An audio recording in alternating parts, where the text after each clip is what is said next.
Where your treasure is, there will your heart be also. God has given us unlimited treasures in His Word. Every time we open it, we can discover a new treasure or admire an old one. What will we find today? Let's dig in. Here's Carla Early with Treasure Hunt in the Word.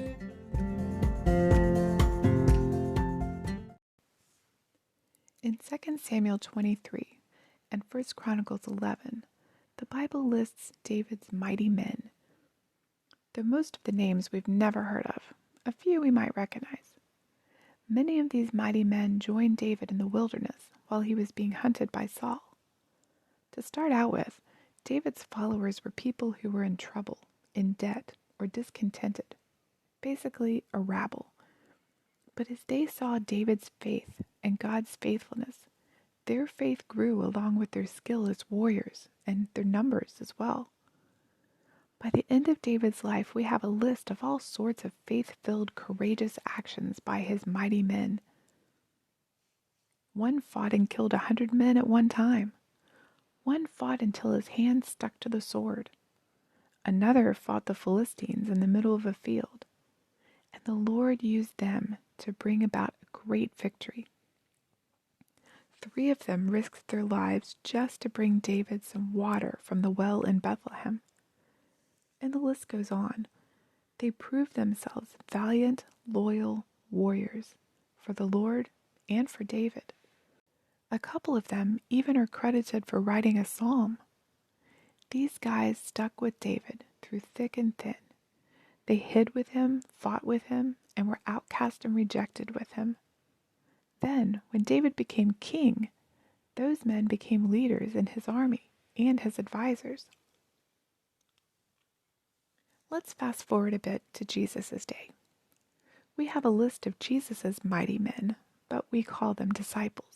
We know the 12, Peter, Andrew, James, John, Philip, Thomas, Matthew, James the son of Alphaeus, Thaddeus, Nathanael, Simon the Zealot, and Judas, who was later substituted since he betrayed Christ.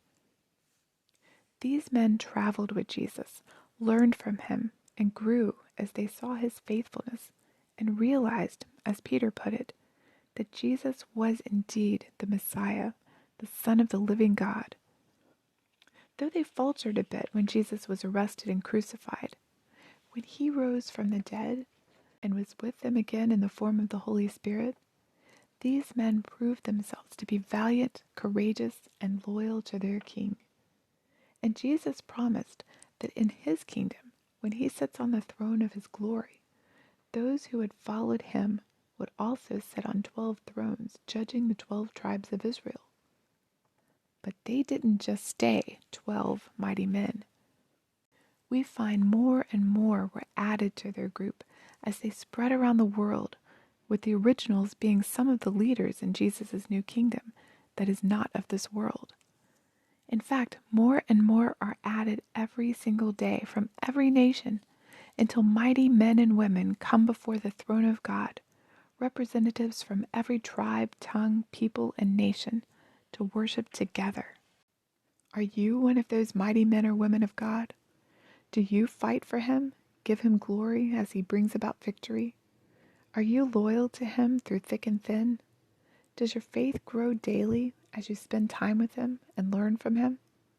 What would it take in your life for you to be counted among the mighty men of the Lord?